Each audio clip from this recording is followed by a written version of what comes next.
بسم الله والصلاة والسلام على نبينا محمد عليه الصلاة والسلام. خوتي خواتاتي، إن شاء الله تكون الأحوال طيبة وعلى أحسن ما يرام. ويلقاكم هذا الفيديو في أتم الصحة والعافية يا رب. فيديو جديد ووصفة جديدة كما العادة. اليوم إن شاء الله غنشارك معكم التحلية ديال الفراولة، تجي أكثر من رائعة. ما نطولش عليكم في المقدمة، ندوز لطريقة التحضير على بركة الله. بسم الله. خديت كمية ديال الفريز أي الفراولة اللي غنوضعها في مونيميكس أي خلاط كهربائي، وغنطحنها مزيان على هذا الشكل. ما ضفت له لا ملح حتى شي حاجه، غنطحنها هي فقط حتى ترجع على شكل عصير، يعني بهذا الشكل تماما. وغنضيف مباشره باقي المكونات. غنضيف 3 معالق كبار ديال السكر دائما على حساب الذوق. انا هاد الكميه اللي ضفت ديال السكر تجي معتدله، يعني السكر هو هذاك، ما تجيش حلوه وما تجيش مسوسه، تجي هي هذيك.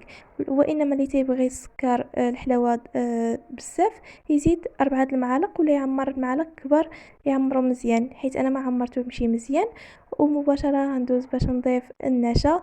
ضفت 2 معالق كبار ديال النشا اللي عامرين مزيان كيف ما شفتوا معايا بهذا الشكل. وغنضيف نصف لتر من الحليب، غنضيف ربع لتر الاول، وغنضيف عليها الربع لتر الثاني، اي نصف لتر من الحليب. وغنضيف واحد الكيس ديال بنكهة الفاني فئة 7.5 غرام. ونخلط الكل جيدا الخليط ديالي مزيان حتى ينسجم لي، باش نتفاداو هذيك الكويرات والحبيبات اللي بقاو لنا في في الخليط ديالنا على هذا الشكل. كيف ما قلت لكم غنضيف كيس من الفاني فئة 7.5 غرام، تيعطي واحد النكهه لهاد التحليه زوينه بزاف. كيف ما عارفين دائما النكهه ديال الفراوله تتمشي مع الفاني. داكشي علاش قلت نشارك معكم هاد التحليه، صراحه تجي اكثر من رائعه. من بعد ما غنخلط الخليط ديالي مزيان مباشره فوق نار اللي تكون متوسطه كيف ما شفتوا معايا. وغندير الخليط ديالي مع التحريك المستمر باش ما يلتصقناش عفوا. ونخليوه يغلي مزيان حتى يولي على هذا الشكل تماما. وما نستغناوش، يعني ما نهزوش يدانا مع الكسرونه بالتحرك باش ما يلتصقناش على هذا الشكل تماما. في هذه الاثناء غنطفي البوطه كيف ما شفتوا معايا، وغندوز مباشره باش نقاد زليفات ديالي ولا ليمون اللي غنحضروا فيهم ولا اللي نديروا فيهم التحليه ديالنا بهذا الشكل تماما. انا درت هادو، نتوما لكم الاختيار على حساب داكشي اللي متوفر عندكم. ومباشره غندوز باش نكب ولا نصب التحليه ديالي في الكيسان ولا في ليمول ولا في الزليفات ديالكم بهذا الشكل تماما. وغنخليها على جنب، وندوزو ان شاء الله باش نحضروا الطبقه الثانيه اللي تجي اكثر من رائعه وتتعطي واحد المذاق لهاد الفراوله، عفوا لهاد التحليه اكثر من رائعه، زوينه بزاف بزاف. نتمنى تجربوها. في كاسرونه نخلي التحليه ديالي على جنب، وفي كاسرونه غنوضع كميه من الفراوله، دائما الكميه على حساب الافراد العائله ديالكم.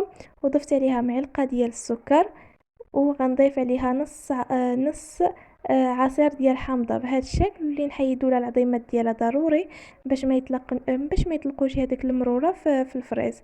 وغنضيفها عفوا ونديرها فوق النار اللي تكون متوسطه حتى هي، ونخليوها حتى تغلي مزيان حتى ترجع على تطلق هذيك تعسل وترجع على هذا الشكل هذا، على هذا القوام هذا كيف ما شفتوا معايا على هذا الشكل تماما. في هذه الاثناء تتكون على ما توجد لنا الطبقه الثانيه، تتكون التحليه ديالنا شدات راسها كيف ما شفتوا معايا، تتكون يعني شدات راسها.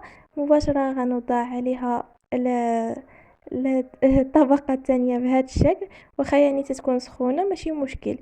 بهذا الشكل هذا تنحاول نوزع شويه بشويه، تتجي اكثر من رائعه. ديك الانسجام ديال الطبقه الاولى مع الطبقه الثانيه تجي صراحة ولا أروع. نتمنى تجربوها. وما ننساش نقول لكم رمضان مبارك، يدخل عليكم بصحة والسلامة وطول العمر. وباش ما كتمناو يا ربي يخلي لكم ربي وليداتكم، وباش ما كتمناو يا ربي كيف ما شفتوا معايا الفراولة ديالي ولا التحلية ديالي عفوا تجي على هاد شكل طبقات. هنا غندخلها الثلاجة حتى تشد راسها وتبرد مزيان. وعاد نرجعو ان شاء الله للشكل النهائي. هنا من بعد ما بردت لي الفراوله ديالي وشدت راسها، عفوا التحليه ديالي شدت راسها، تيكون هذا هو الشكل ديالها النهائي. تجي اكثر من رائعه، زوينه بزاف بزاف. والتزيين دائما على حسب الذوق. انا فقط زينتها بالفراوله ولا بالفريز كيف ما شفتوا معايا بهذا الشكل هذا. نتمنى نكون خفيفه ظريفه على قلوبكم وعند حسن الظن ديالكم. وهنا توصل الفيديو ديالي النهاية. ما تنسونيش بلايك وتعليق الزوينة ديالكم. وفي الأخير أشهد الله أني أحبكم في الله، والسلام عليكم ورحمة الله تعالى وبركاته.